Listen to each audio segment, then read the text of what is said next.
Hoje nós estamos aqui com Leila Cristina, paciente oncológica que luta contra o câncer de mama há 10 anos.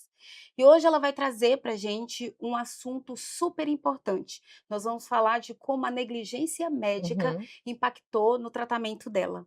Tudo bem, Leila? Tudo bem, Luara? Tudo ótimo. Seja muito bem-vinda. E Obrigada. eu quero começar entendendo como você descobriu o seu diagnóstico, como que foi receber essa notícia? Bom, Luara, eu vou resumir rapidamente. Muitos já me conhecem, sabem que há 10 anos eu luto contra o câncer. Atualmente estou tratando as metástases ósseo e pulmonar. E minha luta começou no ano de 2016, quando eu comecei a sentir fortes dores na mama direita. E aí começamos a investigar. Então, quando as pessoas falam que câncer não dói, é como se desse uma facada no meu coração. Porque a depender do câncer, gente, ele dói sim.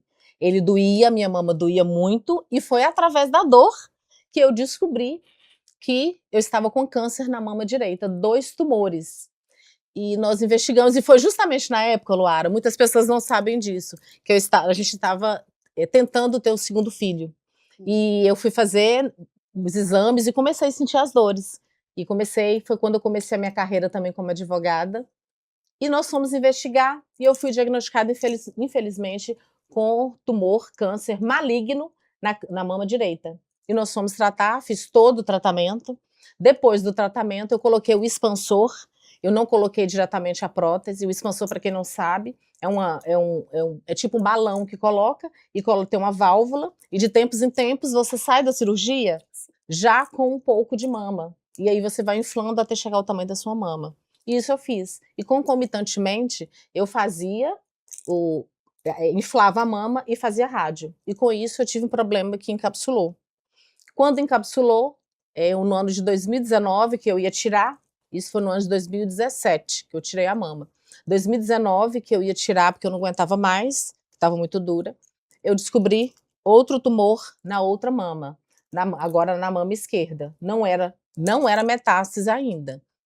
Aqui Era era um novo tumor. um novo tumor, E como foi para justamente. você, já lutando já para se É, recuperar do primeiro, você ter descoberto pela segunda pela vez? segunda vez. Foi um impacto muito grande, mas ainda piorou um pouco, gente, vocês vão ver ainda. Conseguiu Mas piorar? conseguiu piorar um pouco. Mas este daí foi impactante, sim, foi. Por quê? A gente tinha certeza, eu estava fazendo o tratamento, eu já estava tomando o tamoxifeno. O tamoxifeno, para quem não sabe, é a quimioterapia oral. Eu fiz quimioterapia venosa, eu fiz radioterapia, meu cabelo caiu completamente do meu corpo todo. Depois eu cheguei até a deixar, deixei crescer, doei, mas eu fiz o tratamento completo. E eu já estava entrando naquela fase que fala de remissão. Sim. Pois é. 2 anos depois, quando eu fui tirar o expansor, fui fazer ultrassom, a médica descobriu um pequeno tumor, do tamanho nem de nem que ervilha, muito pequeno, um grão de arroz. E viu esse nódulo, e nós tiramos. Eu tinha certeza que ia dar benigno. Infelizmente, deu maligno. Então, quando você pergunta como foi desesperador, porque eu já estava me considerando completamente curada e que nunca mais essa doença ia aparecer na minha vida. Então foi muito impactante. Aí nós paramos a mama direita e fomos tratar da mama esquerda. A mama esquerda, o médico virou e falou: Leila, você é muito jovem, 39 anos eu estava na época, Uhum. 39 anos. Se fosse uma pessoa idosa, eu ia falar para a gente acompanhar esse nódulo. Ô Leila, e nessa idade você já era mãe? Que Uhum. idade seu filho tinha e como foi isso para você, né, a família te acompanhar, o seu marido, o seu É, filho? na época, o meu filho, quando eu descobri, com 37 anos, ele tinha apenas 4 anos de idade. Eu estava começando a advogar, eu estava começando a minha carreira. Uhum. É, quando eu recebi, Luara, o diagnóstico, eu tinha certeza que ia morrer. A palavra que vinha na minha cabeça, e olha que eu era uma pessoa estudada, já sabia, a gente sempre lê, mas quando você passa a situação, é completamente diferente. É inevitável você não pensar na morte. Eu tive um apoio familiar muito grande. O meu marido virava para mim e falava: nós vamos procurar todo o tratamento possível, você não vai morrer. Só que na minha cabeça eu iria morrer. Foi muito impactante. Aí eu virava e falava para Deus, várias vezes, gente, eu questionei Deus. Senhor, como o Senhor me dá um filho e eu vou morrer? Quem vai criar essa criança? Eu sempre falo, mãe não tem medo de morrer. Mãe tem medo de morrer e deixar o filho para outra pessoa criar. E, gente, do fundo do coração, eu sempre fui cristã, eu sou adventista do 7º dia e eu tinha certeza que eu iria morrer. Então foi muito dolorido o segundo diagnóstico. Não, e imagina o turbilhão emocional, tanto para Justamente. você quanto para sua família. E desse ponto que você descobre esse segundo tumor, até o ponto que estamos hoje, que foi quando, você percebeu que algo estava errado, Uhum, e aí você começou a descobrir que poderia haver uma negligência médica. Como que foi esse processo? Quanto tempo, você ficou ainda, uhum. um período mais tranquila, né? É. Como que funcionou da descoberta desse segundo tumor até esse ponto que você está hoje?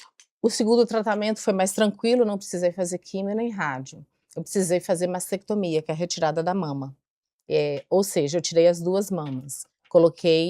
Tirei o expansor depois e coloquei prótese. Uhum. E o tempo foi passando, eu fui fazendo o tratamento em casa. E como eu moro a 600 quilômetros de Belo Horizonte, eu faço tratamento em Belo Horizonte. O meu plano é estadual, mas eu sempre fiz tratamento em Belo Horizonte. E toda vez que eu ia, Luara, eu perguntava onde eu fazia tratamento, que era na Oncomed, Uhum. perguntava, na época era uma médica que me tratava, eu perguntava: "Doutora, tem algum exame para fazer de imagem? Estou indo a Belo Horizonte". Isso tomando tamoxifeno em casa e tomando outras medicações, porque quando você faz a quimioterapia oral em casa, ela trata sim da doença, mas prejudica outras partes do corpo. Entendi. Então, no caso, todas essas medicações, elas faziam parte do tratamento da Uhum, quimioterapia, só que ela justamente. causavam efeitos colaterais Justamente. que, Me fazia tomar outras outras medicações, outras medicações. Eu drogas. imagino que para você era muito difícil, porque é um coquetel de medicação. Justamente, é. E, eu não sabia o que estava por vir, gente. E toda vez que eu ia, como eu tinha um filho pequeno e como eu falei, era 600 quilômetros de distância de Belo Horizonte, eu sempre ligava para a médica: "Doutora, eu estou indo a Belo Horizonte, qual exame que eu preciso fazer?". Só exame de sangue. Vez ou outra ela me pedia um raio-x. A cintilografia óssea eu fiz só em 2019, quando eu descobri o segundo tumor. A cintilografia óssea, para quem não sabe, ela descobre, Luara, qualquer, parte óssea, a parte óssea, se o tumor afetou a sua parte óssea. Sim. A cintilografia óssea para isso. Eu fiz, salvo engano, só 2 vezes na minha vida, no meu tratamento todo em 10 anos. Ela falava que não. Quando eu andava na rua, as pessoas viravam para mim e falavam: "Leila, você não vai fazer o PET scan?". Gente, eu não sabia nem o que que era PET scan. Gente, o que que é isso? Só por curiosidade, esse exame, né, que rastreia na estrutura óssea se Cintilografia existe a óssea. cintilografia, o ideal seria que você fizesse É, com maior frequência? sim, justamente, porque pessoas que dão, pacientes oncológicos de câncer de mama têm grandes chances de dar câncer nos ossos, metástases nos ossos. Grandes chances de dar metástases no útero, no ovário.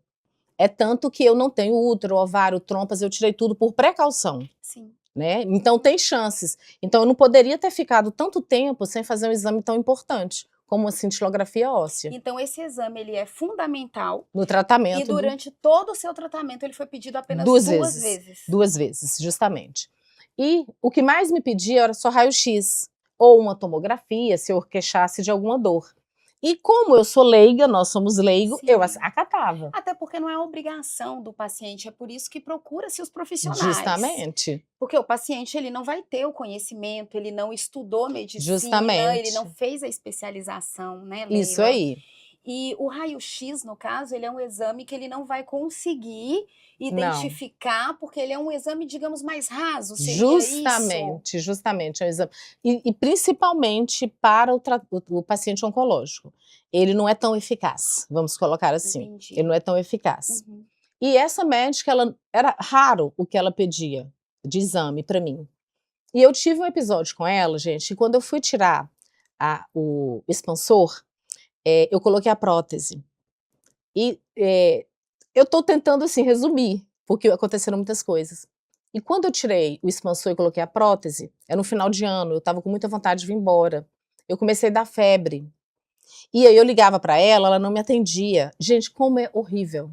Horrível você ter um médico que não te dá atenção, que chega no final de semana, não atende a sua ligação. Isso é muito ruim, entendeu? Principalmente no estado que você estava, É. dores, Tinha acabado de passando fazer uma pa cirurgia. é complicado, porque não Muito. existe a empatia, Não, o cuidado com a paciente isso aí, e também, né, a questão de não ter se atentado de fato à sua ficha médica para te pedir os justamente. exames com a frequência correta. Correta, Mas e isso aí. como foi que você descobriu que esse exame era necessário, que fossem feitos mais vezes? O que que acontece? Aí eu mudei de médica. Por quê?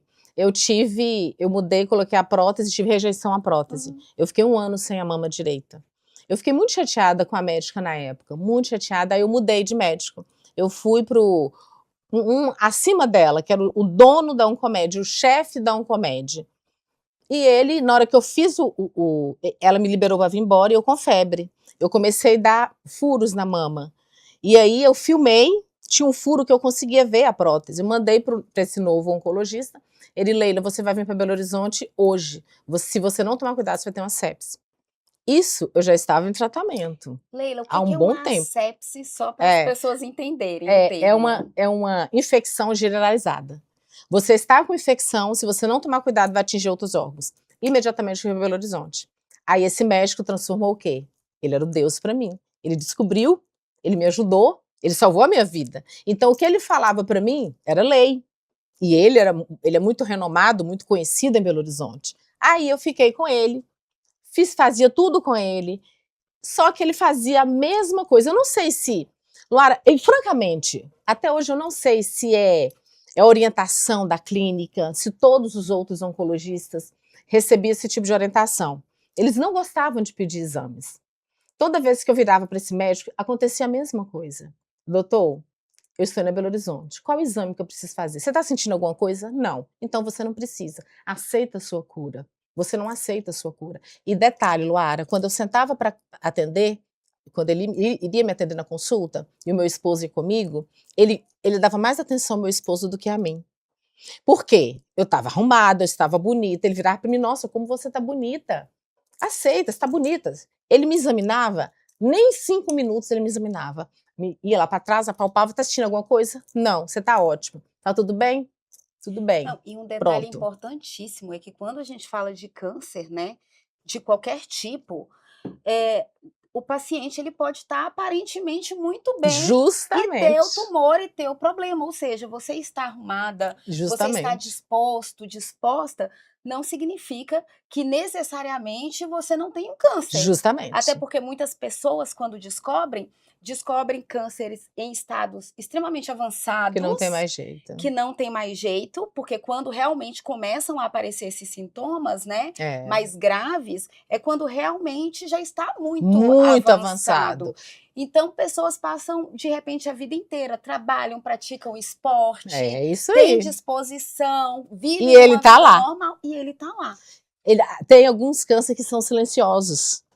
Entendeu? Então, para um paciente oncológico, negligenciar a dor de um paciente oncológico, negligenciar de não fazer tratar os exames necessários, que seja de 3 em 3 meses, 6 em 6 meses. Eu já tive a recidiva, porque eu tinha dado câncer na direita e na esquerda. Então, eu acho que o olhar clínico tinha que ser, o olhar do médico tinha que ser mais atencioso comigo. E aí, eu fazia o mesmo processo. Doutor, estou indo a Belo Horizonte. Tem algum exame para fazer? Não. Quando ele ia me atender, você tá bonita demais, aceita a sua cura. Ô menina que gosta de exame, você não precisa não fazer exame, não. Fala com ela que ela tá curada. Ela não tá aceitando a cura dela. Enfim, era isso que eu escutava.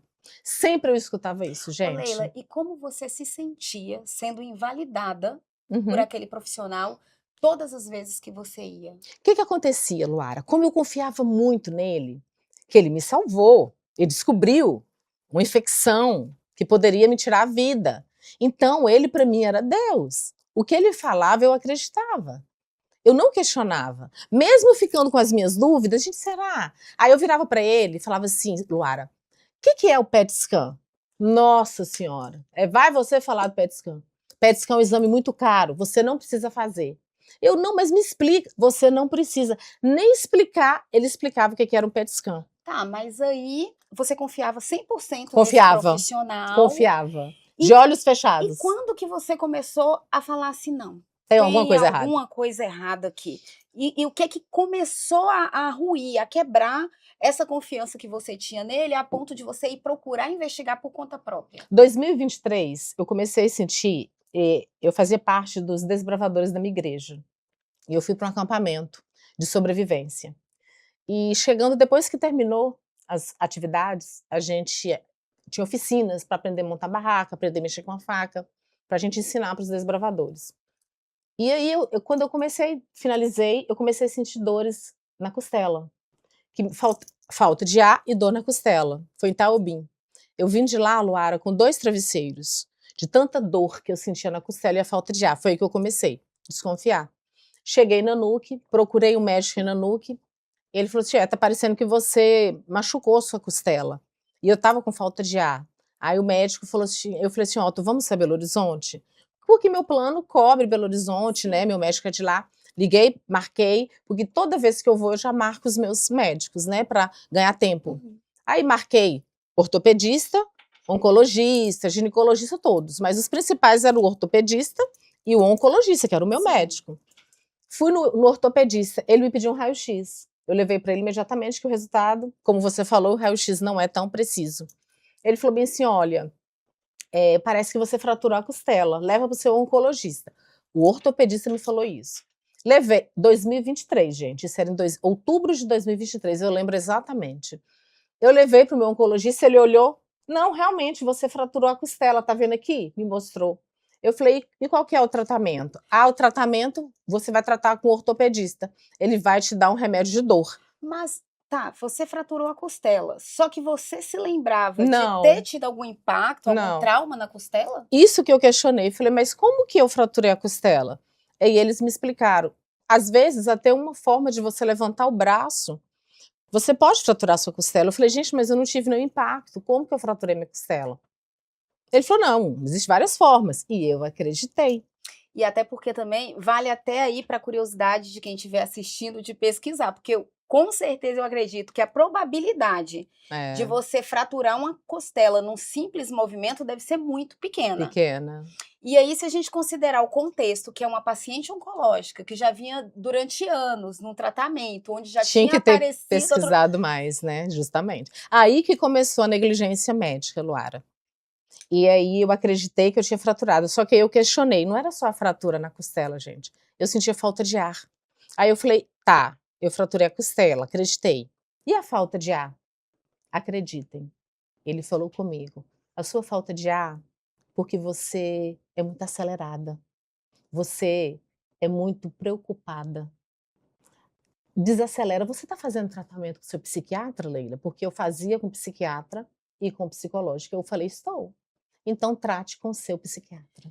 A resposta dele foi essa: trate a sua falta de ar, trate com seu psiquiatra. Detalhe, Luara, isso foi em 2023. Em 2019, quando eu dei na outra mama, aqui na NUC, eu fiz uma tomografia e constou 2 nódulozinhos no meu pulmão.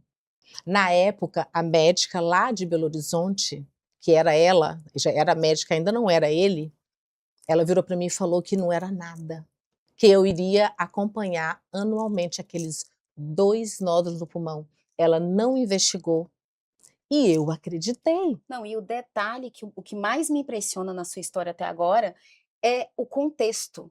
Porque nós não estamos falando de uma paciente qualquer que chegou lá com falta de ar e uma dor na costela. A gente está falando de uma Justamente. paciente oncológica que já vinha sendo acompanhada durante um tempo.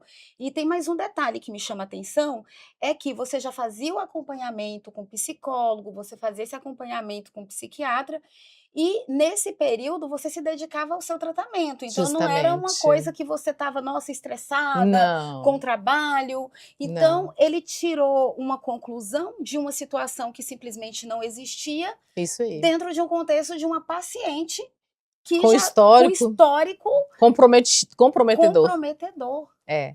E foi aí, que eu falei, gente, será? E, gente, eu acreditei novamente. Eu não fui atrás de PET scan, eu não fui atrás de cintilografia óssea. Eu simplesmente confiei a minha vida a ele. É como se ele fosse o meu anjo da guarda. Em nenhum momento, Luara, nenhum momento passou pela minha cabeça procurar outra opinião. Hoje eu não faço mais isso. Mas Mas nenhum momento me passou pela Mas assim, cabeça. claro que também você hoje, né, se É, aprendeu, né, nossa! mas As também duras as penas. duras penas, mas também não dá para se culpar, porque era um profissional renomado, Muito, né, ou muito. seja, muito bem recomendado. A gente está Justamente. falando de um profissional e como pacientes, nós vamos confiar sempre na Sempre. opinião daquele profissional. E respeitar, E né? respeitar. Agora, só para você ter uma noção, Luara, eu sou a terceira paciente dele daqui de Nanuque. Existem mais 2 pessoas que ele fez a mesma coisa, ele não pediu exame. E uma pessoa faleceu, há muitos anos atrás, e a outra deu metástase também. Gente, isso é muito É muito sério. sério. E É isso muito 3 sério. que você conhece, né? Em Nanuque. Porque para ele ser grande e muito renomado, isso significa que ele já deve ter atendido Muitas pessoas. milhares de Nossa! pacientes. E o que eu mais, Luara, eu decidi fazer esse podcast, gente, por quê? Graças a Deus, eu tenho um bom plano de saúde, mas eu já vi pacientes lá, a família fazer vaquinha para ele fazer o tratamento. Você tá entendendo? Porque ele tem o nome que tem peso, Tem peso, né? E entendeu? aí, gente, é aquela questão de você falar, que é fazer o que Leila tá fazendo aqui hoje, Justamente. trazer esse assunto e falar sobre isso, porque muita gente, né, vê ali a casca, inclusive um médico tão renomado, muito provavelmente poderoso, né, com Muito, muitos recursos financeiros, muito. muitos contatos fortes que podem simplesmente, né, abafar qualquer tipo de escândalo ou de outros casos Justamente. semelhantes com esse. Então, por isso que é muito importante a família de outras vítimas falarem sobre o assunto, até Divulgarem, né, divulgarem. Luara? Isso que você está fazendo hoje é muito corajoso, e não só muito corajoso, mas é muito importante para todas as outras pessoas que Justamente. passam pela mesma Situação. situação. E eu acredito, Luara, eu ainda tenho muito a fazer. Eu demorei muito para fazer esse podcast. Eu precisei me estabilizar. Gente, são 10 anos nessa luta. E 2023 eu poderia ter tido um outro tipo de tratamento. E é exaustivo, né? Ele negligenciou. Não estou falando que esse médico foi culpado das metástases que eu dei. Não estou falando isso. Porque a nossa vida pertence a Deus. Ele é quem sabe. Estou falando que ele é culpado por negligenciar a minha dor. O câncer, gente, tem alguns que dói, mas tem alguns que são silenciosos. Exatamente. Às vezes, um mês para você, Luara, e para mim, paciente oncológico, é 1 ano. O impacto do tempo é diferente. É totalmente diferente. Tá, Leila, mas tudo bem. E aí ele falou para você tratar a sua falta de ar com o psiquiatra e a dor com o E fisioterapeuta. aí? E depois disso que você fez? Eu fiquei 1 ano. 1 ano? 1 ano. Quando vinha a dor, eu tomava pregabalina, eu não me esqueço desse nome, que é para dores fortes, já tomei muito. Eu tomava o remédio de dor, e quando vinha a falta de ar, eu conversei com o meu psiquiatra, ele falou, Leila, quando você tiver falta de ar, pinga 5 gotinhas sublingual de Rivotril, é o que eu fazia. Aí acalmava. Pronto. 1 ano fiquei assim. 1 ano, gente. Ou seja, você ficou durante 1 ano apenas mascarando os Justamente. sintomas do real problema. É. Que, inclusive, gravíssimo. Aí que foi a grande negligência. Porque, gente, uma coisa, Luara, você falou muito bem, uma coisa é você dar atenção, uma pessoa que nunca teve câncer, uma pessoa saudável, que está reclamando de alguma dor. Outra coisa, você tem que ter um olhar diferenciado para um paciente oncológico, já com recidiva, que já deu câncer 2 vezes, 2 cânceres diferentes, e reclamando de dor. A obrigação dele era aprofundar naquilo ali. Não, eu tenho que saber de onde está surgindo essa dor. Ele mal olhou o raio-x, Lara. E eu acreditei. Passaram-se 1 ano, 2024. Outubro de 2024, Luara, a dor me levou para cima da cama. Eu não conseguia lavar o meu cabelo, eu não conseguia tomar banho de falta de ar. Eu não conseguia segurar o copo, de dor, a costela doía, que parece que estava me sufocando. E durante esse período de 1 ano que você fazia esse acompanhamento com o ortopedista para essa fratura, entre aspas, né, Uhum. o que esse ortopedista ele te dava de Só feedback? remédio de dor. Só remédio de dor e não repetiu. Ele também foi negligente. Porque olha como que nós somos, gente. Como eu falei que eu fui. Teve uma época que eu me senti muito culpada, que eu fui muito inocente. Quando ele falou fraturou a costela e me fez um raio-x, eu acreditei piamente. E eu tratava dessa forma. E eu não questionei. Então tá, de quanto em quanto tempo? Eu não fiz mais raio-x. Quando a dor vinha, eu tomava o remédio. E não te surgiu uma estranheza de Não, ter uma fratura que não sarava nunca? não, você acredita? Eu falo que era muita inocência, gente. Por isso que eu preciso alertar as pessoas, Luara. Eu era uma pessoa que eu tinha um conhecimento, já era advogada, já advogava, e olha para você ver. E muito provavelmente pesquisava bastante sobre o seu Pesquisar, diagnóstico, porque você é uma mulher justamente. curiosa, Isso aí. questionadora. E não duvidei dos médicos. Quando a dor veio, eu já marquei os meus médicos, voltei para Belo Horizonte. Falei, não, Assim agora que eu você foi voltei. para cima da cama, Eu falei, não, agora fomos correndo para Belo Horizonte. Imediatamente, já marquei. Primeiro fui no ortopedista, segundo, oncologista. O ortopedista pediu outro raio-x, aí depois ele pediu raio-x novamente. Aí na hora que eu levei o resultado, sai na hora o raio-x, ele olhou e falou, engraçado, quando é que você fez uma cintilografia óssea? Eu falei, nossa, foi em 2019. Eu tô vendo aqui o seu histórico, eu vou ter que te pedir uma cintilografia óssea. o ortopedista É, foi quem pediu foi, esse exame, foi. que você deveria estar fazendo com uma certa frequência, e Com o meu oncologista, justamente. Aí eu fui fazer, fiz a cintilografia óssea. Quando eu saí do ortopedista, no mesmo dia eu passei no oncologista. Sim. Eu falei, doutor, o ortopedista pediu uma cintilografia óssea. O que você está sentindo? Eu falei, eu tô com muita dor. Eu tô com falta de ar. Eu estou aqui porque eu pinguei as gotinhas, mas não tá resolvendo. Eu tô com muita falta de ar, eu tô com muita dor, eu não consigo subir escadas. Não vai dar nada, não. Gente, acredita. Ele virou para mim e falou, não vai dar nada não. Você é muito estressada, Leila. Você trabalha demais. Você preocupa demais. Porque quando você cria uma amizade com o médico, vocês começam a falar, né, sobre família, sobre filho. Ele virou, gente, acredita, ele virou para mim e falou: "Você preocupa com igreja, filho, marido, profissão?" E eu tinha acabado de terminar uma sociedade. Ele falou: "Eu tenho certeza que essa sociedade..." Nossa, isso me machucou tremendamente, sabe? Muito. Foi muito fundo o que ele falou. Eu tenho certeza que essa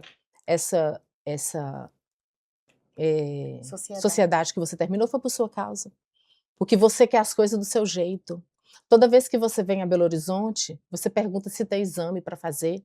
Quem sabe se tem exames para fazer é o seu médico, não é você. Você quer passar em cima do seu médico. Ele acabou comigo, Luara. Aí eu olhei para ele e falei: doutor, é isso que você pensa de mim? Eu estou te transmitindo isso, a imagem que eu estou passando para você? Se eu te pergunto se tem um exame para fazer, não é passando por cima da sua autoridade.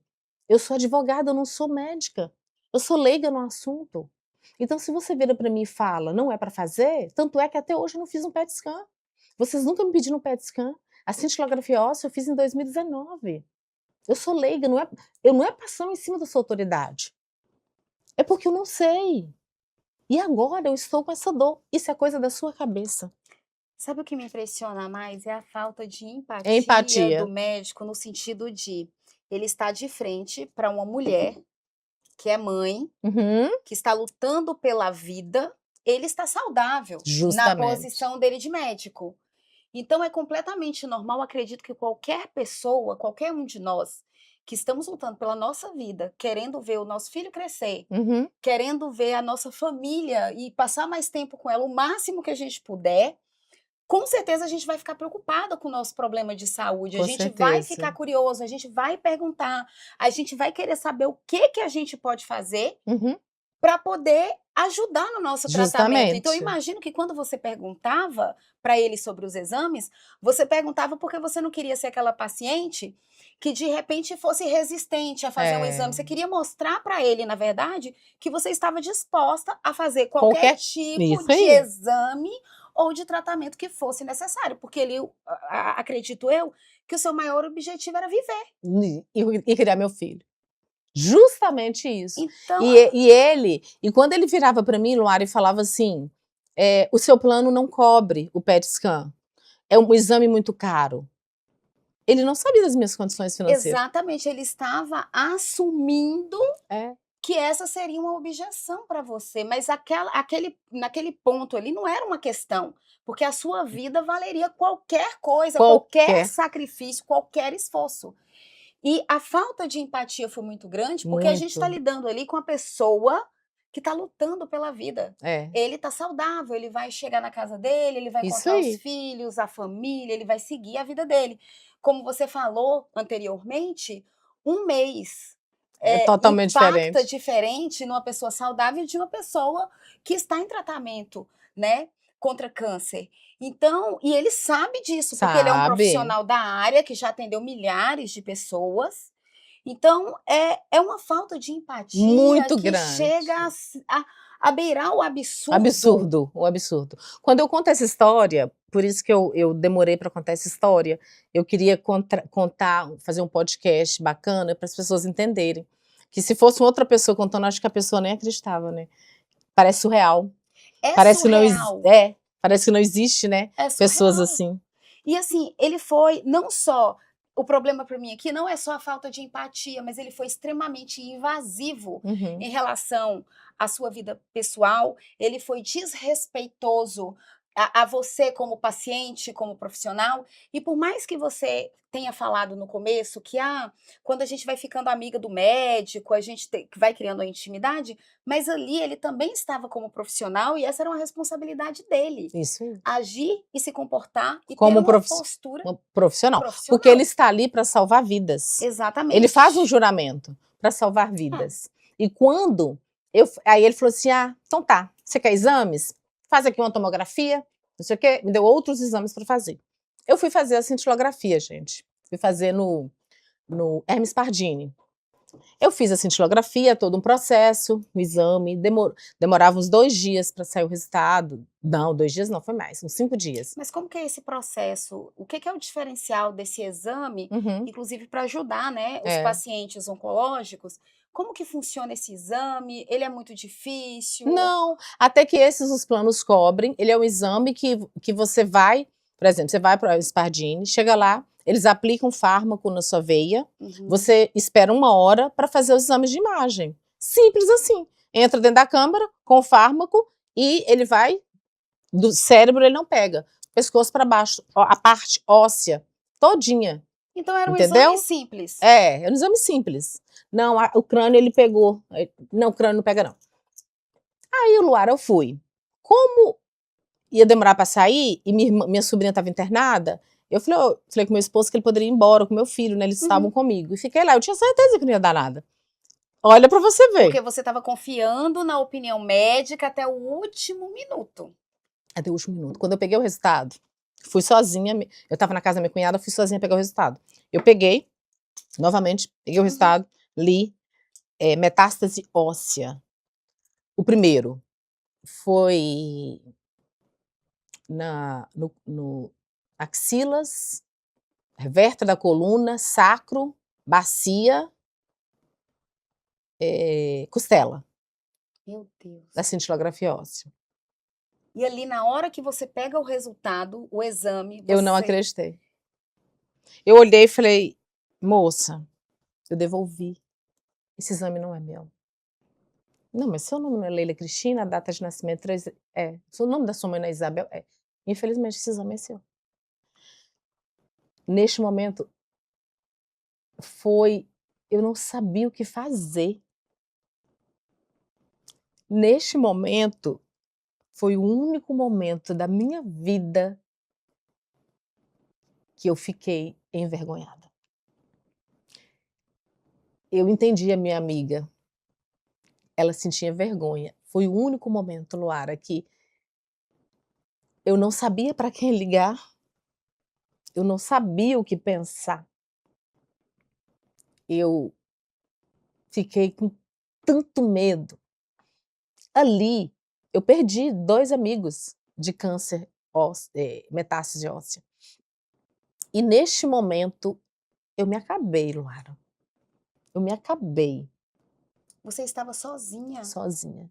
Aí eu fui para o médico ortopedista, eu liguei, eu tirei uma foto, mandei para o oncologista, toda vez ele me mandava um joinha, ele mandou uma mensagem: marque um exame, marque uma consulta quarta-feira que eu estou na clínica. Isso era uma segunda-feira. Aí eu virei para ele e falei: eu estou indo aí agora. Aí ele falou: eu não estou na clínica, eu só vou estar na quarta-feira. Aí eu voltei no ortopedista. Aí o ortopedista falou: Leila, não era a notícia que eu queria te dar, mas você está com metástase óssea e pulmonar. Agora é com seu oncologista. Você está com metástase em todos esses lugares e pode ter mais lugares. Você vai complementar com o PET scan. O famoso PET scan. Leila, para quem estiver assistindo e não tiver conhecimento, né, de tratamento oncológico, o que representa metástase óssea para um paciente oncológico? Metástase óssea é você controlar, não ter cura a doença do câncer.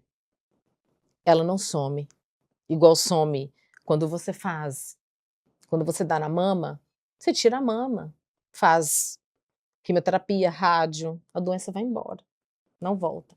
A metástase óssea, não tem como você tirar os seus ossos. É pro resto da vida. Não tem cura aos olhos humanos, porque eu creio no meu Deus. Você tem que controlar a doença, mas ela tá lá, nos seus ossos. Ela tá lá, feridinha nos seus ossos. E o tratamento que eu faço atualmente é para manter ela cicatrizada. E esta cicatrização, Lara, transforma-se em dores, que não tem pessoas que têm problema no osso, como é que é o nome, gente? Osteoporose, artrite, artrose. Ela reduz.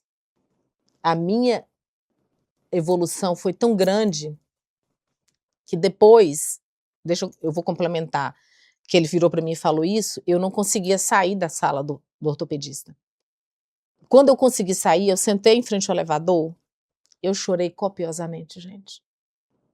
E eu liguei para o meu esposo, porque eu não podia ligar para minha irmã, que ela estava com a filha no hospital. Sim. A minha família não ia entender no primeiro momento, porque eu sempre fui muito correta. Eu tomava tamoxifeno há mais de 5 anos. Eu já ia parar, eu já ia entrar, eliminar o tamoxifeno da minha vida e considerar totalmente curada, porque paciente oncológico, ele é considerado curado. Agora, era 5 anos tomando a medicação e não ter recidiva. Sim.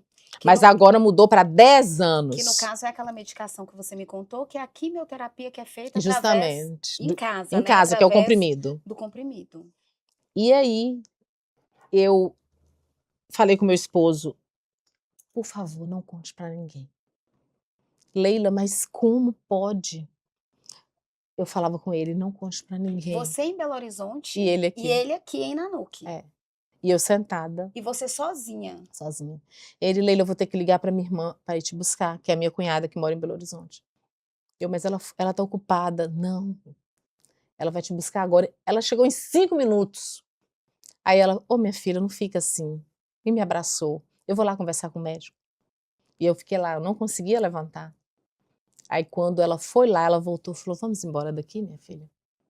Vamos embora. E aí meu esposo voltou para Belo Horizonte e nós fomos à luta atrás de outro oncologista. Aí veio a desconfiança. Na quarta, meu esposo não tinha chegado ainda. Fui eu, minha irmã e minha cunhada conversar com esse médico, que ele falou que não era nada e não me dava exames, não comédia. Na hora que eu sentei, Luara, eu estava tão abalada, que eu falei com a minha irmã,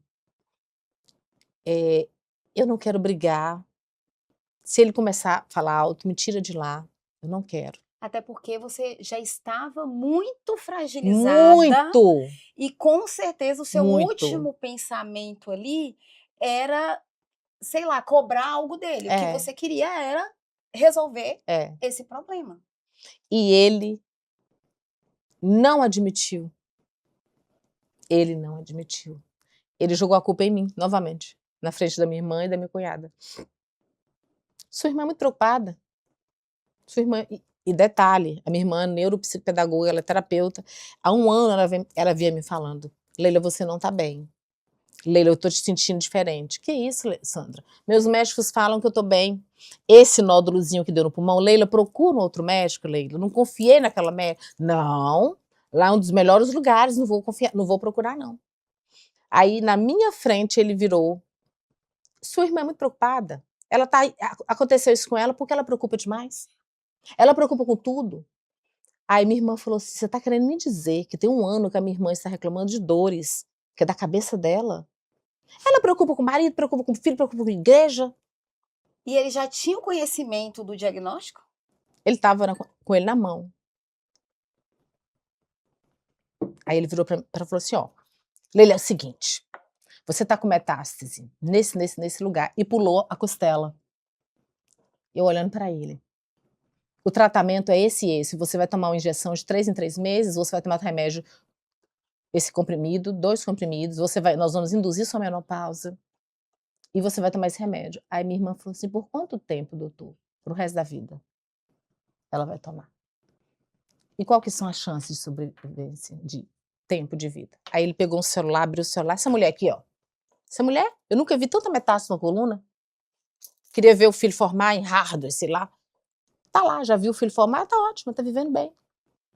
Aí minha cunhada falou assim: ô doutor, me desculpe a ignorância, mas esse tratamento que você está propondo para minha cunhada, ele não vai tratar a costela?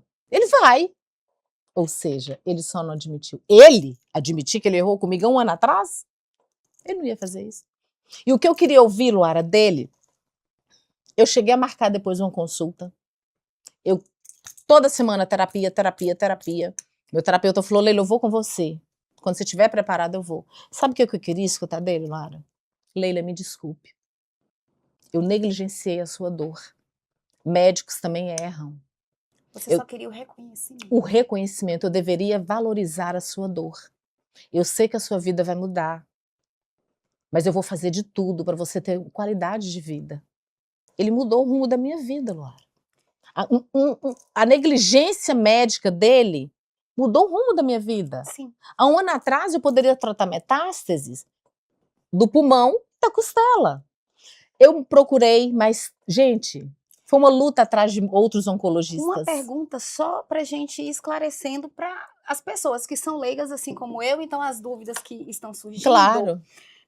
No caso, a metástase, quando ela não é iniciado o tratamento, ela se espalha? Demais. Ela vai atingindo outros órgãos.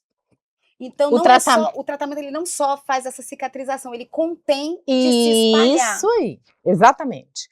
Atualmente, aí depois, fui nos 3 oncologistas, cheguei a São Paulo para ver, e parei fui para o Felício Roxo, na parte oncológica, um médico muito bom, que ele foi muito assertivo, doutor Alexandre Ribas, que é o meu oncologista atual, um excelente oncologista.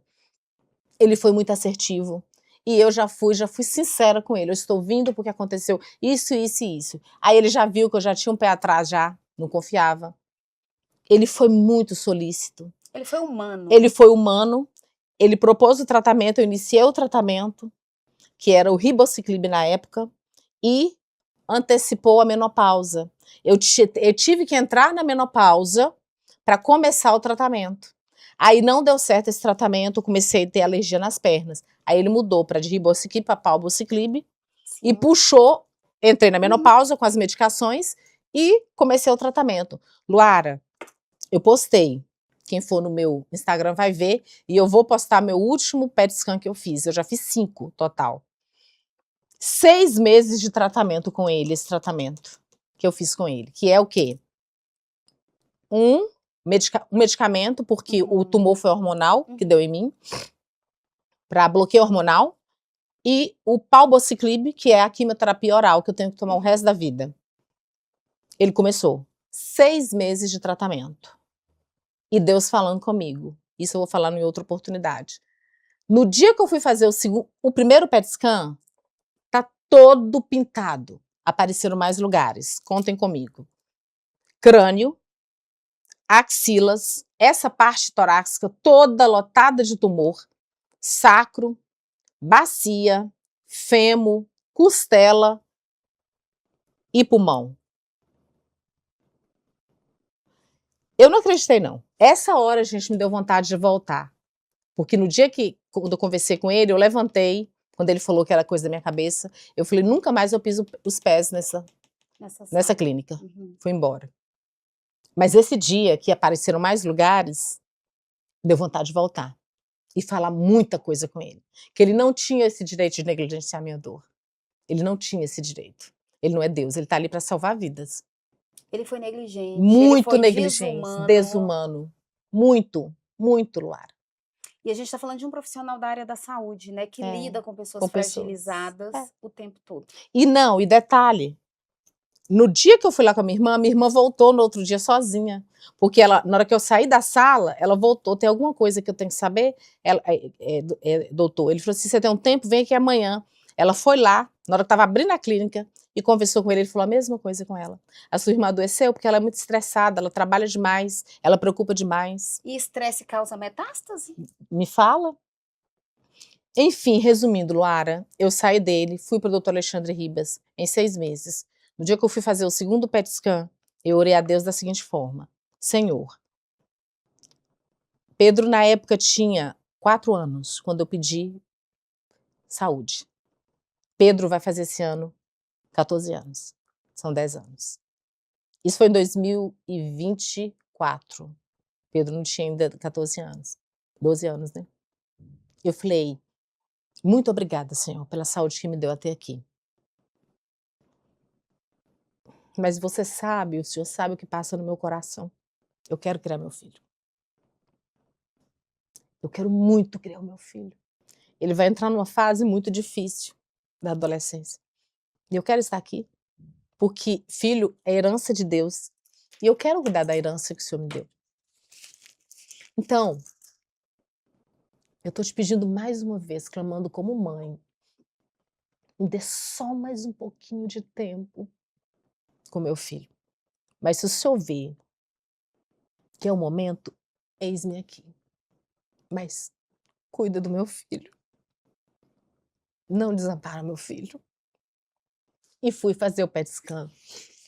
O PET scan é também super simples, só que ele é tão completo, Luara, é um exame tão completo, que vem o fármaco do Rio de Janeiro, para quem faz em Belo Horizonte. Parece desse livro aqui. Desculpa! É a única parte que realmente me emociono muito. Ai, essa gente. Parte eu me emociono quando eu falo muito do meu filho, que foi muito sofrido mesmo. Essa parte foi muito sofrida. Leila. Desculpa. Eu gosto, eu tenho... Nossa, gente, eu tenho lágrimas. Veja bem. Eu achei que eu não... Gente, eu tô muito impressionada que eu tenho lágrimas. Aí, ele é assim. São 2 fármacos. Ele aplica um e o outro vem do Rio de Janeiro. Por isso que você tem que dar o seu peso, altura, tudo direitinho. É tanto que se você não for, você tem que pagar uma taxa. E eu nunca consegui que o plano aprovasse. Só particular, mas mesmo assim eu fazia. De 3 em 3 meses eu tenho que fazer. Aí eu fui fazer esse exame. E esse exame, ele aplica o fármaco, você não pode nem pegar no celular. Você fica na salinha 1 hora esperando o fármaco. Primeiro você faz as primeiras imagens, volta, espera 1 hora do segundo fármaco, aí faz as segundas imagens. Aí você é liberada.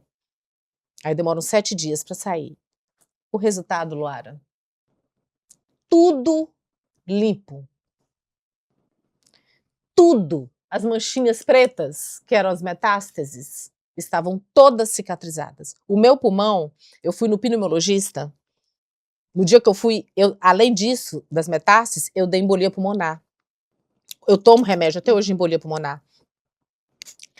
Quando saiu esse resultado, Os médicos não acreditaram, não. Teve um que falou assim, que Deus é esse que você serve? Aí eu virei pra ele e falei assim, eu sou filha de um rei. Ele é quem decide. Ele me deu a resposta que eu precisava. Ele vai me dar mais tempo. E Luara, anote aí, e você também. Eu ainda hei de ver os meus netos. Eu não tenho dúvidas nenhuma. Leila, é muito interessante porque quando eu vou dar qualquer exemplo de fé, é você que eu uso de exemplo, porque você, eu acredito que é a pessoa que tem mais fé que eu já conheci assim na minha vida inteira, porque eu vi parte do seu Foi, processo, que a gente começou a trabalhar juntas ali no início da pandemia, então eu vi uma justamente. boa parte do seu processo. E eu sempre me coloco no lugar do outro, assim, Uhum, sabe? Nas situações. E eu não sei de verdade como seria passar por todas as uhum. dores, todo o tratamento, que é um tratamento intenso, é um tratamento Sofrido, sofrido, é um tratamento que te faz mal, você não tem uma vida plena, você está o tempo inteiro exausto e lutando para viver. justamente. Ou seja, você está sobrevivendo, você É, não aham, está vivendo. São 10 anos uhum, sobrevivendo. E o que que eu quero saber de você e fé, eu entendo muito que não se trata de religião, porque não. muita gente tem religião, mas não tem essa fé fortalecida que você tem. Uhum. Então eu acredito que isso é uma semente que é de dentro de você, que é muito desenvolvida. Como que você faz para poder alimentar essa fé que você tem e essa fé, ela se transformar em material para você? Porque Uhum, você pediu a primeira vez, foi ouvida, uhum. você pediu a segunda vez, foi ouvida a ponto de desafiar a ciência. Desafiar a Você ciência. desafiou a ciência. Isso Então, aí. como que você faz para alimentar essa fé? O que que você pratica no seu dia a Uhum. dia e por que que você acredita que isso foi tão importante para te dar forças durante todo esse processo de O tratamento? que que acontece? O meu oncologista, ele falou comigo: "Ô Leila, eu não te pedi autorização, mas eu uso o seu PET scan para dar aula, porque é tão inacreditável". Teve um médico que virou para minha irmã e falou: "Nossa, sua irmã não vai viver 1 ano, tem 1 ano e meio". E a fé, é igual você falou, ela é construída. Você Eu sempre fui cristã, mas a fé que eu tenho hoje, Luara, que eu jamais pensei que eu teria, eu fui construindo. Eu fui clamando a Deus. E a minha virada de chave foi um dia que eu estava com o meu psicólogo, doutor Kerlin, um abraço para o doutor Kerlin, uma pessoa maravilhosa. Ele virou para mim, quando o médico virou, falou assim: "Você vai tomar remédio para o resto da vida?" Eu fiquei revoltada. Eu virei para doutor Kerlin: "Doutor Kerlin, como pode eu tomar remédio o resto da vida?" Ele: "Graças a Deus, vida longa para você. Graças a Deus que tem o resto da vida. Pessoas que têm problema cardiopata, não toma para o resto da vida? Pressão alta, não toma o resto da vida? Então, graças a Que Deus." bom que tem o recurso. Aí ele virou para mim, Luara, e falou assim: "Leila, vamos aqui, vamos lá. Jesus, quando andou na terra, ele pregava o amor. Ele curava, fazia cego enxergar, pessoas mortas ressuscitar. Não era verdade?" Uhum. Sim. Você é cristã, eu sei que você sabe essas histórias. Sim. Tá. Você sabe a história da mulher que sangrava? Sei. Pois é, a mulher que sangrava, ela ficou sabendo que Jesus ia passar naquele percurso. Essa foi minha virada de chave. Ela falou. Ela teve tanta fé, que ela falou: "Eu não vou conseguir chegar até ele, mas se eu tocar na veste dele, eu vou ser curada." E The Chosen tem essa parte. Uhum. Eu amo. É a parte, a história mais linda da Bíblia para mim. E quando Jesus estava no meio da multidão, aquele tanto de discípulo, todo mundo, Jesus, Jesus, ela tocou, ele parou. Quem me tocou? Aí os discípulos, mestre, tantas pessoas aqui te tocaram, emanou energia de mim. Quando ele foi ver, só de tocar na veste de Jesus, ela foi curada. Tocar, Luara. Nós não exercitamos a nossa fé. Nós pedimos as coisas para Deus, é que a gente quer de imediato. Deus sabe a hora certa. Eu tinha que passar por isso. Eu me lembro quando eu trabalhava muito, você lembra, você fazia os Uhum. meus. Seus Eu conteúdos. não tinha tempo para ninguém, para nada. Então eu tinha que passar por isso. A minha vida hoje, eu sou advogada, mas eu amo dar palestra sobre a minha história. Eu amo ajudar alguém. Você sabe disso. Aham. Vou fazer um projeto agora em julho para pacientes oncológicos. Se eu conseguir atingir com a minha história conseguir levar esperança para uma pessoa, eu fico feliz. Então, a minha fé, eu exercito todos os dias, Luara. Todos os dias, a primeira coisa que eu agradeço é de estar viva. Senhor, estou viva. Tem dia que eu tô com dor. Tá bom, Senhor, hoje é com dor? Então vai com dor mesmo. Senhor, estou sem dor. Oh, meu Deus, muito obrigada. Você não aproveitou para o que você pediu. Isso aí. Isso mesmo, Você exatamente. se afundou em trabalho. Aí você veio e passou por tudo isso de novo. Aí agora Acho ele Deus, te deu... vou ter que parar essa mulher. Eu acho que ele falou assim, olha, presta atenção. Foi 2 vezes já. Última chance agora, hein? Vê se pega o recado. Mas o que me impressiona é porque nós todos os dias temos desafios, queremos muitas coisas.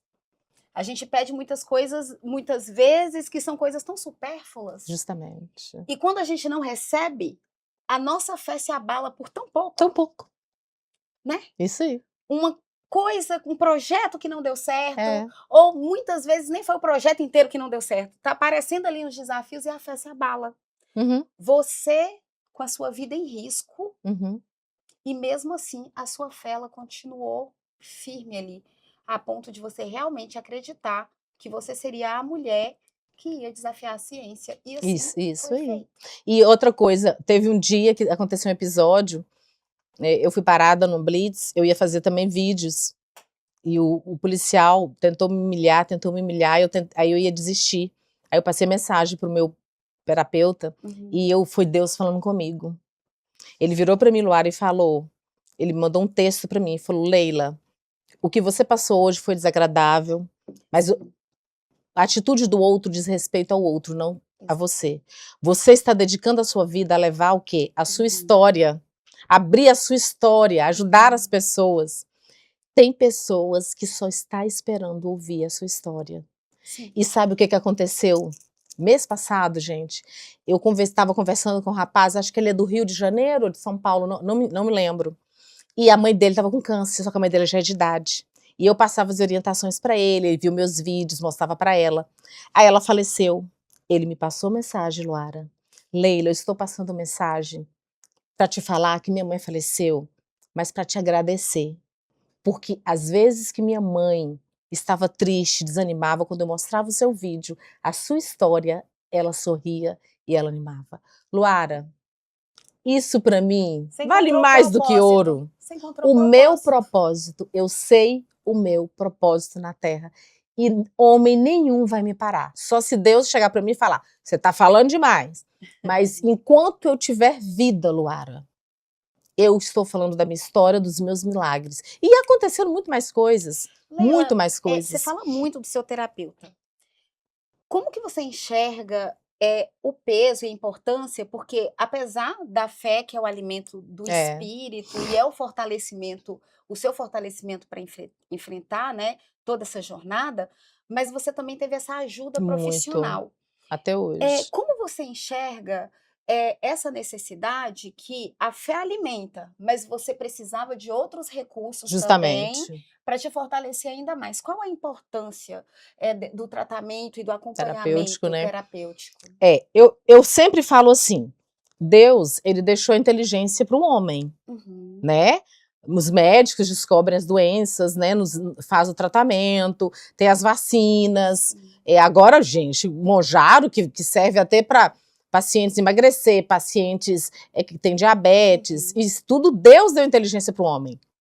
Ele deu inteligência também para a parte terapêutica. Senão não existiam os terapeutas. Eu não largo minha terapia. Por quê? Gente, é uma ajuda que você tem, tão surreal, Luara, que faz você enxergar, você tirar essa visão só de eu estou com câncer, eu vou morrer, o tratamento é difícil. Ele faz isso aqui com você, ó.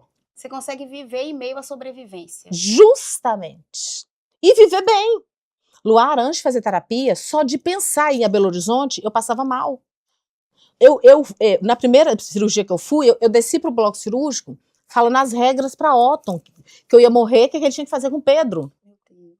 Aí a segunda cirurgia já foi diferente, a terceira já foi diferente, a quarta. Eu fiz 7 cirurgias, 8 com agora. A 8 já estava dando tchau. Tchau, Otton, tchau, amor. Até daqui a pouco, como se estivesse indo pro hotel. Você tá entendendo? A fé, claro que você exercita. Peça a Deus. Teve uma amiga minha que estudou comigo, ela me ligou, Leila, ore pelo Antônio. Eu descobri, ele tá com câncer nos rins. Quem é Antônio? Meu filho de 8 meses. Nós iniciamos uma corrente de oração por esse menino, e aí ela virou para mim e falou, Leila, o que é que eu faço? Eu não tenho a sua fé, eu não sei orar. Eu não consigo orar. Eu falei, minha filha, Deus conhece do seu coração. Ele sabe do coração de uma mãe. Dá o primeiro passo. Eu falo que fé é igual tomar água, é igual ler livro. Você não aprende de hoje para amanhã, vou tomar 2 litros de água. É uma semente que você tem que ir regando. Todos os dias. Todos os dias. E não é como fala também. Eu acho que as pessoas ficam procurando que tem que falar bonito, que tem que ser uma oração perfeita. Não!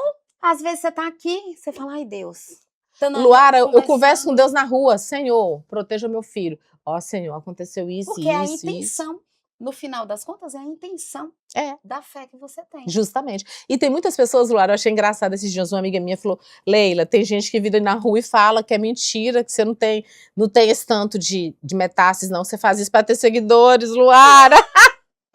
Eu falei, amém. Não tenho metástases mesmo, não. Tô curada. Realmente você acredita na sua cura. Eu tô curada. Graças a Deus. Eu não tenho nada. Não tenho nada. As dores, quando vêm, eu tomo remédio, passa. Gente, as pessoas são impressionantes, mas de cidade pequena, eu acho que são mais impressionantes ainda. Leila, agora, brincadeiras à parte, me fala um pouco sobre o apoio da sua família. Fundamental. Porque eu imagino que deve ter sido... fantástico. Foi a corrente ali que te sustentou, né? Ó, vou te falar. Primeiramente, Deus. Quem é casado, segundo o esposo, Luara. Não é à toa que Deus criou o homem para ficar com a mulher e a mulher com o homem. Ele foi a minha rocha esse tempo todo. Minha rocha. Ele não me largou.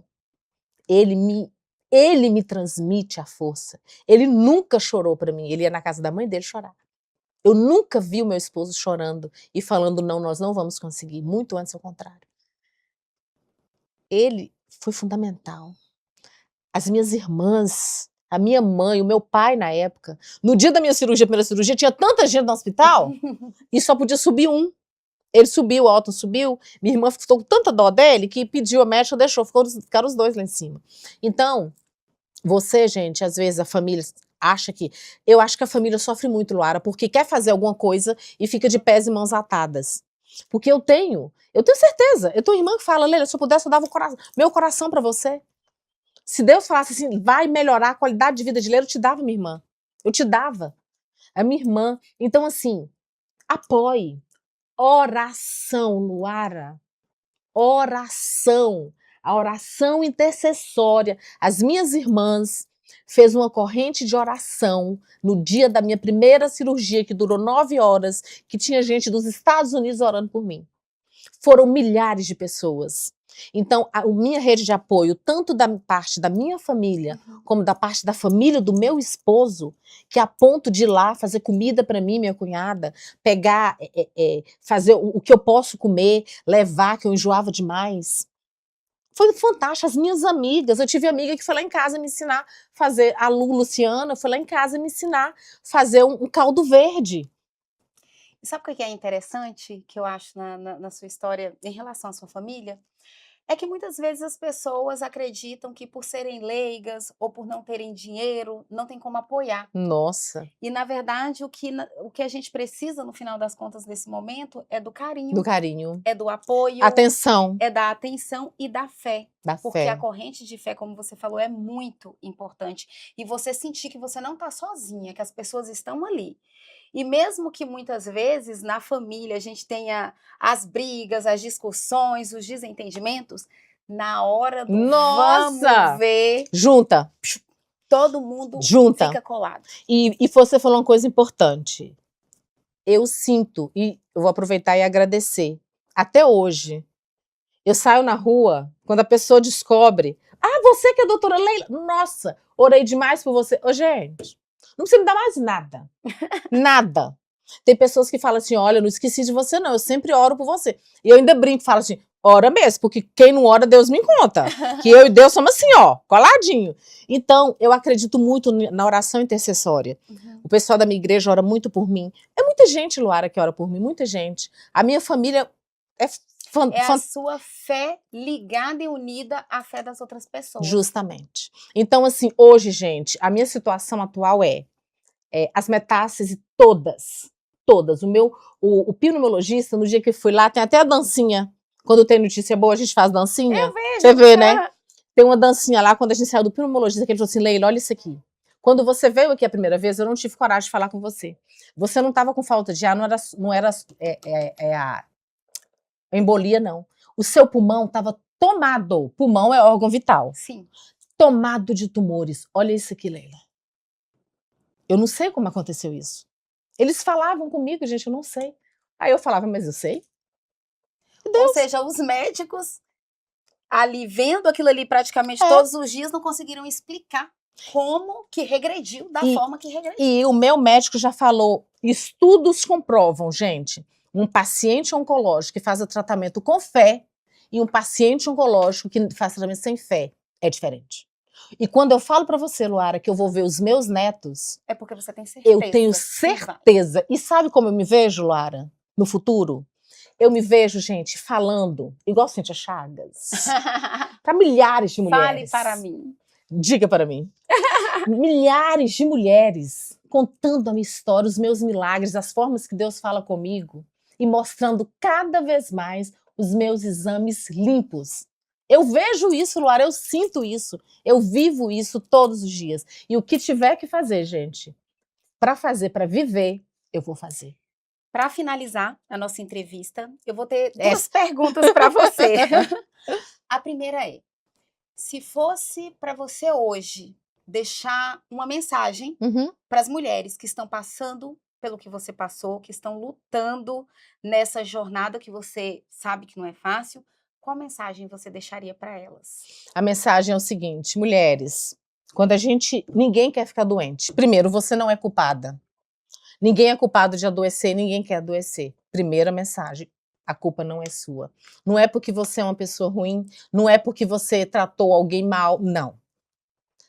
Se fosse assim, só pessoas ruins adoeciam. Você não é culpada. Segundo conselho, você só tem 2 caminhos. Ou você vai para cima de uma cama lamentar, esperar ter metástases, não fazer a medicação, não fazer o tratamento, lamentar todos os dias, esperar que as dores venham, não fazer um exercício físico, não mudar sua alimentação, que isso é importante sim. Ou você vai lutar pela sua vida, que Deus te deu, porque você só tem uma vida. E nós temos que lutar por elas. E como que é lutar por ela, Leila?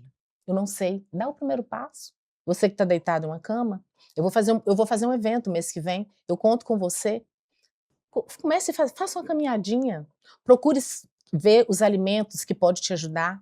Se você enjoa, se você está fazendo quimioterapia, procure saber o que você pode tomar para aliviar isso aí. Lute com o que você tem. Leila, eu não tenho plano de saúde. Minha mãe deu câncer depois de mim. Sabia? Depois de mim. E sabe qual é o tratamento que ela fez? Pelo SUS. Ela não tem as 2 mamas. E sabe qual foi o tratamento que ela fez? Ela não fez quimioterapia. Ela fez tratamento natural. Com os remédios naturais, Luara. Então, não é desculpa. Ah, o SUS não funciona? Funciona. Funciona sim. Veja, trabalhe com as armas que você tem. Mas faça a sua parte, que Deus, você pode ter certeza, vai fazer a parte dele. E, gente, pensar também, né, em prevenção. Muito! Né? Inclusive, Leila, você Muito bem lembrado. já foi convidada várias vezes pelo laboratório SEIB, né, para poder contar, é um parceiro seu muito grande. Muito grande. E o SEIB, inclusive, ele tem um exame, que é o Somos Mulher. É da genética. Exatamente. Gente, eu fiquei encantada. O exame Somos Mulher é muito importante, principalmente se existem casos de câncer na sua família, porque é um exame que só faz uma vez, já tem a consulta da geneticista, né? E ali nesse exame, e o que é impressionante desse exame é que não é só a probabilidade de você desenvolver um câncer de mama, de útero, mas ele também mostra se você tem uma chance de ter uma menopausa precoce, se você tem chance de ter doenças ali na gravidez, uma pré-diabetes, enfim. Eu achei fantástico. É fantástico. Nossa. Então, cuidem das suas filhas adolescentes, porque Isso aí. quanto mais cedo, melhor. Cuidem de vocês também. Porque o diagnóstico precoce, gente, ele salva vidas. O meu foi grau 1. São vários graus. Quando tá no grau 4, é grande chance de ser maligno. Eu vi, eu inclusive preciso ir lá parabenizar a Ana Flávia, que é fantástica, empreendedora fantástica. Ela é maravilhosa. E olha, o SEIB está de parabéns, porque esse exame é difícil na capital. Sim. É difícil. Sim. E nós temos na nossa cidade, gente. E ainda com uma geneticista. Nossa, é fantástico. E você está em dia com seus exames, é super importante. O nosso corpo, ele dá sinais, o nosso corpo é perfeito. Uma simples dor de cabeça não é normal. Uma dor nas costas não é normal, gente. A gente não tem que viver sentindo dor. Não. A verdade é que um corpo normal, ele vai ser um corpo sem dor. Justamente. Se você sente dor, até as pessoas idosas que sentem dores, sentem porque tem algum problema de saúde, uma artrite, uma artrose, mas o normal é que você não sinta dor. Justamente, é verdade. Leila, agora pra gente encerrar, fecha a última pergunta, eu prometo. Se a Leila de hoje pudesse voltar no tempo, segurar na mão da Leila, que recebeu o primeiro diagnóstico, o que que você falaria para ela? Eu virava para ela e falava assim: tá doendo, é desesperador, mas não é sentença de morte. Eu seguraria na mão dela e falava: eu estou aqui e vou caminhar junto com você. O que for preciso, nós vamos enfrentar juntas. E com certeza iremos conseguir. E de fato conseguiu. E vou conseguir mais ainda. Leila, parabéns, tá? Não só pela sua força, pela sua fé, pela sua resiliência, mas também por ter essa coragem de vir aqui tem muita gente que e falar de um profissional, se é que podemos, né, chamar de profissional, que coloca nas mãos dele várias vidas, milhares de vidas, durante toda essa carreira dele, a gente nem sabe o que é que pode ter acontecido com outras pessoas. Então, é um ato de muita coragem, né? Essa contribuição que você deu, né? E de ajudar outras pessoas que estão passando pelo mesmo problema que você. Como eu falei no início, é muito importante falar sobre isso, porque a negligência médica custa uma vida. Custa. Ou ela pode custar, através dessa vida, várias outras, porque você não sabe o que acontece com a família depois que ela perde alguém. Imagina perder alguém por negligência médica. Justamente. Olha a ferida que fica ali. Porque você poderia ter morrido. Poderia, com certeza. Entende? Com certeza. Então, é uma coisa... A probabilidade era muito grande. Muito grande. Muito. Né? Então, assim, parabéns. Eu agradeço, né, por essa entrevista e também pela sua coragem. E eu estou aqui e vamos ter coragem, sim. Eu sempre estarei aqui. Eu quero levar para o máximo de pessoas. Gente, compartilha mesmo. O máximo de pessoas que ficar sabendo da minha história, do que aconteceu, pode compartilhar. Eu falo que qualquer pessoa que quiser me dar meu telefone, eu dou. Meu Instagram é transformar_dor, que é transformador em amor. Entrem lá, vocês vão ver, depois nós vamos disponibilizar esse podcast. E eu fico muito feliz. Eu saio hoje com o coração cheio de alegria, que eu dei o primeiro passo do meu primeiro podcast para falar sobre isso, e ainda hei de falar várias vezes. Muito obrigada. Muito obrigada a todos também, né, por acompanhar até aqui essa entrevista. E foi muito boa. Foi muito boa. Obrigada, viu? Obrigada.